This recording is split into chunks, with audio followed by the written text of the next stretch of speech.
You don't have to start. Week's been slow. It's March. It is March. It's been a slow week. Took the kids out fishing I know you did. on Sunday, Yeah. the last day of the season. Last day, and then you went again. And then I went again on Monday. Then I went again on Wednesday, probably just for like an hour. And the river is. I took the kids out to where I always go, somewhere close by, somewhere where I know there's fish. But the first time I took them, it was still frozen, so we only had like a little pocket to fish. The river? Yes, and that pocket, I know there's fish there, but it was just kind of like partially open, not fully open. Ended up catching 2 northern pikes.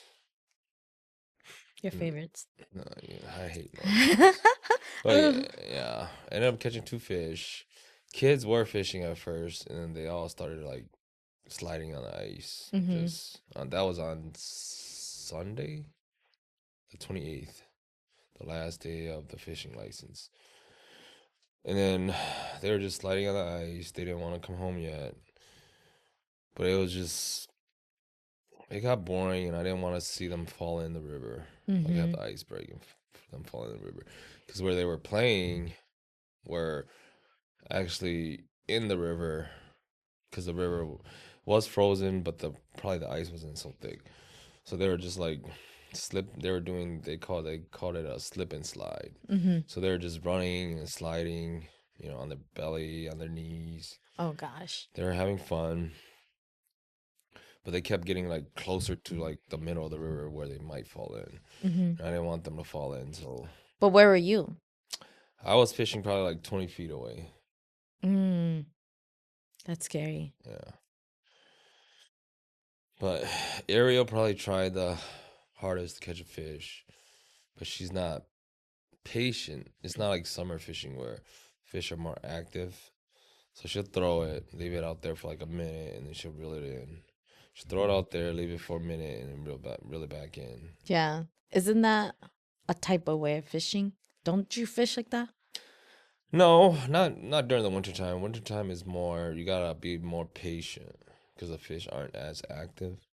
So you gotta wait longer for the bite. Like summertime, as long as you find where the fish are, the fish will, more than likely will get them to bite. But wintertime, they move slower. They're not as active because they're cold-blooded animals. I was gonna let her reel in one of the fish that I caught, but I'm sure she knew what fish she caught. Yeah, but fish you caught. She seemed determined to catch fish on her own. So yeah, maybe this summer and go out more. So then we fished for like 20 minutes. I'm like, this is not gonna work. Like, let's just go. But then she wanted to go. She wanted to go back to the place where we went the other day, by our house. I said no, because by the time we get there, we're probably gonna have like 10 minutes to fish, and then we gotta go pick up Jada. So I was like, let's just go home. We'll go get some food to eat, and then we'll go pick up Jada. And then on Wednesday, Aaliyah didn't go to school. So then I told Aaliyah that we're gonna go fishing, and then she went and started telling. I told her not to tell anyone, and then she went and go ask if CJ and Ariel heard what we said. And I'm like, why? Why are you asking them? Like, just be quiet. And why? Why can't she tell her siblings? Because then they're not gonna want to go to school. Oh gosh. So then, as soon as she went and asked Ariel, Ariel's like, "You guys are going fishing." And all of a sudden, Ariel almost didn't want to go to school. Oh God. And if Ariel didn't want to go to school, then CJ wouldn't want to go to school by himself. You don't want to do that.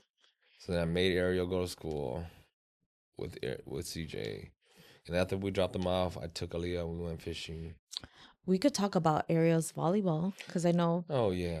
At least for my week. My week is boring. I just had a headache all day, every day. We went to Ariel's, I don't know what they call it, like scrimmage volleyball game. I never play volleyball, so I don't understand how they're able to conduct all this tournaments like once a week thing. So it's pretty cool to me because I wish we had that when I was playing flag football. I mean, football, it's not bad. Like after we both quit, they started a league, you know, where they played once a game. It's kind of like a, season.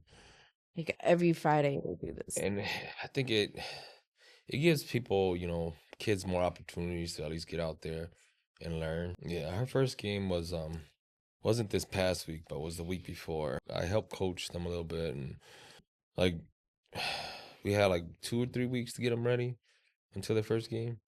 It was just like practice once a week, like super nervous for them to get out there. You didn't think they And were ready. huh? I said you I didn't think they were ready. I really didn't think they were ready because, like you don't have any you can't compare them to any other team because you don't know how the other teams are yet. Yeah. But you just wanted them to get, you know, to have enough skill to where they're out there and they're just not getting killed, Mm-hmm. to where they're just not standing out there and not, getting the ball or not being able to even bump or like, do anything, serve either. So like, yeah, the first game for them, I was kind of nervous because taking a all Hmong, team to go play like a all Mika, all Kiru team, Mm-hmm.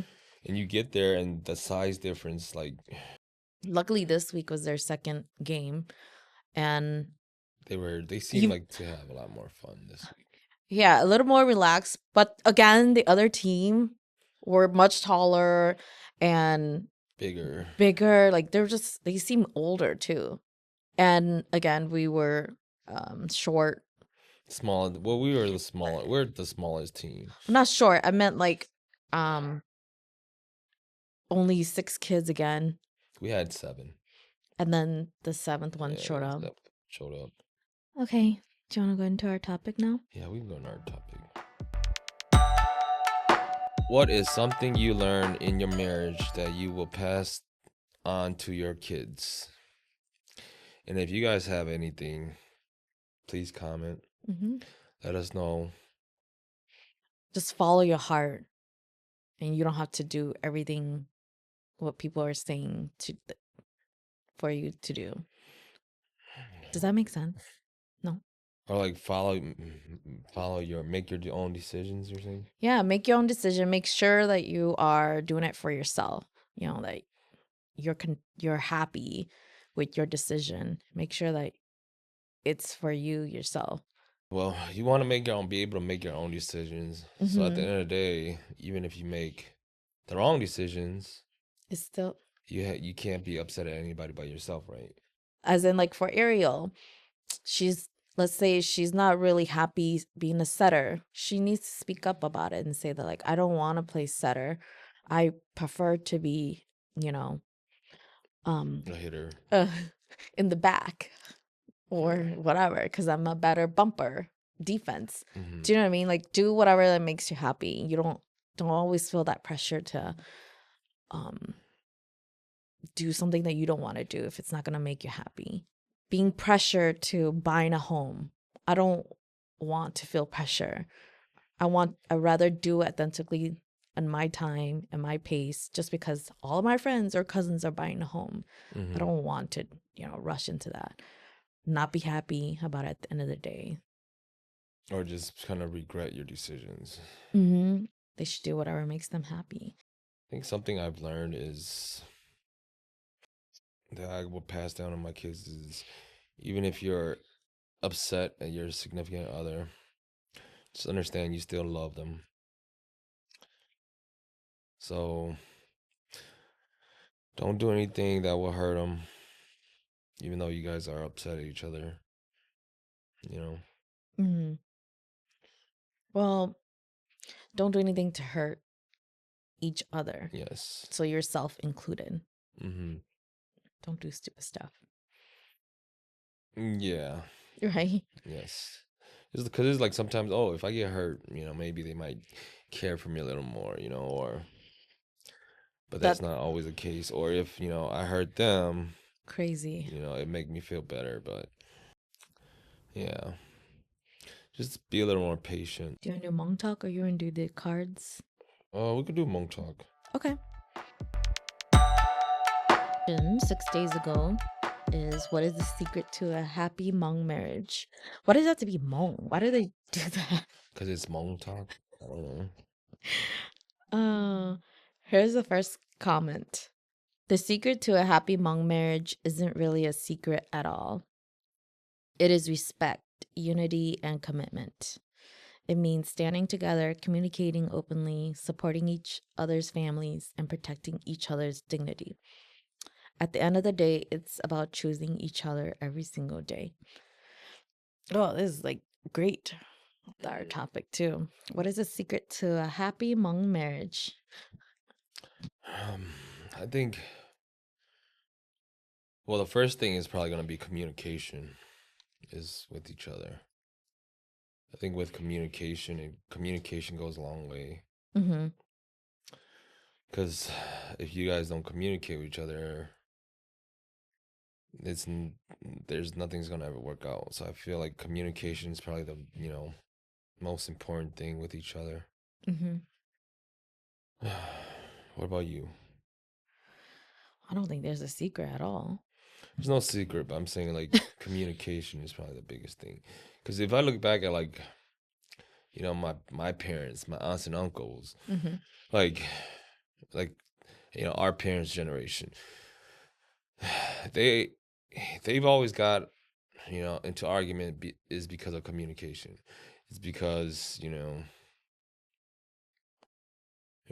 my dad likes to gamble a lot, so he all used to go to like the funeral home at like Dale, because that's the funeral where I see them gamble the most. Like the new funeral homes now, you don't really see them playing cards and gambling as much as those at those funerals. Even at late at night, but when they used to have that funeral home at Dale, the only Hmong funeral was at Dale for the longest, and that funeral, there'll be at night, random, Hmong OGs back in the day would just go straight downstairs to the basement and go play cards and gamble for money, with each other.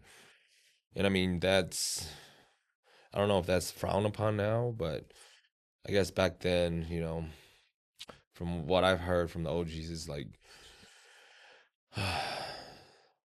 they we just there's not a lot of us, so then they appreciate anyone that was willing to come just and stay overnight Mm-hmm. and help and keep the funeral home like full, so people don't get scared and all that stuff.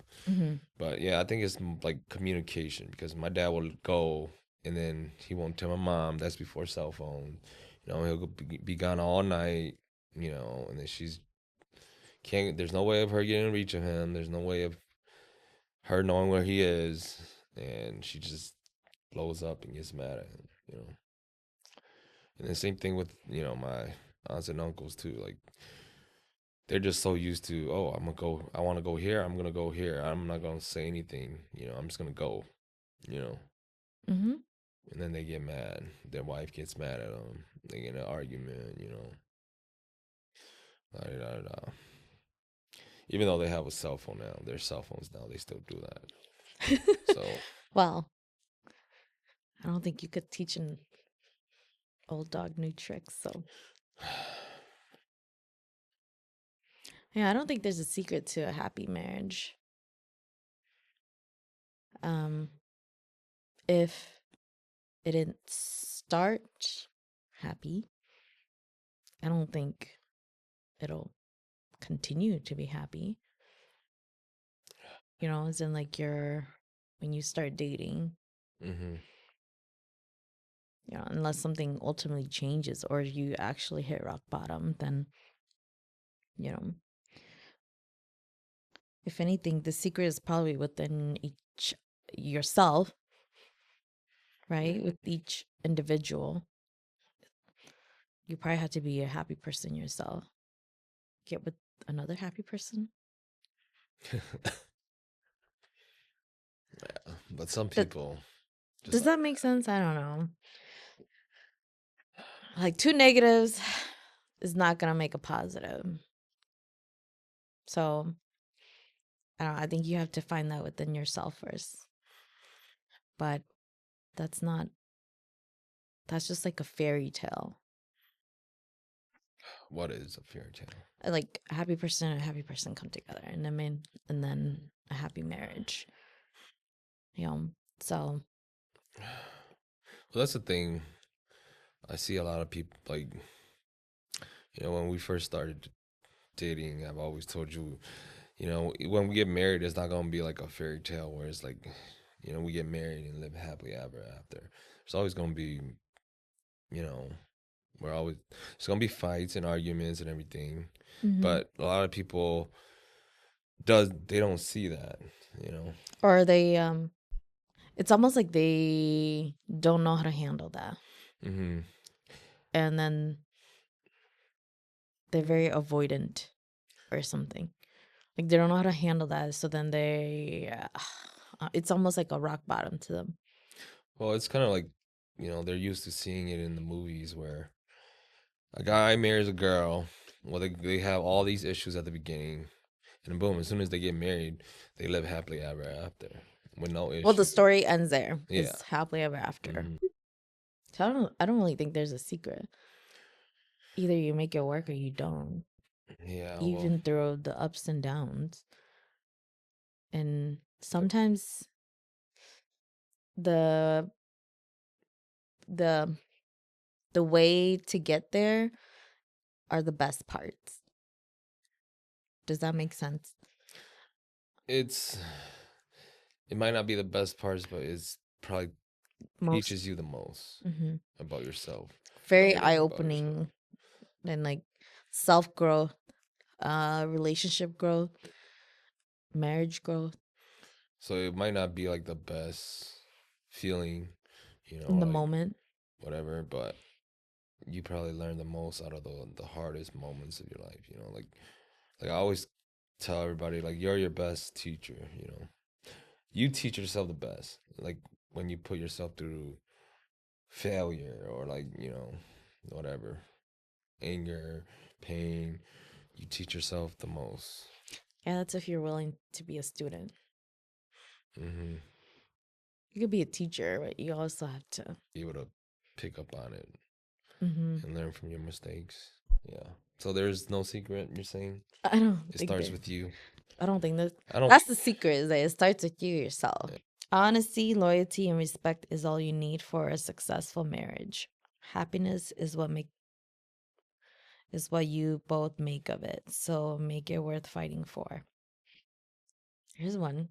Let him fish. He'll be back with food. Yeah, we do let him fish. Fortunately, he doesn't like fish, so he doesn't eat the fish he catches. Yeah. My husband obey my commands. My paycheck is for us saving, and he works 6 times a week while I use his paycheck to pay for bills and make myself pretty.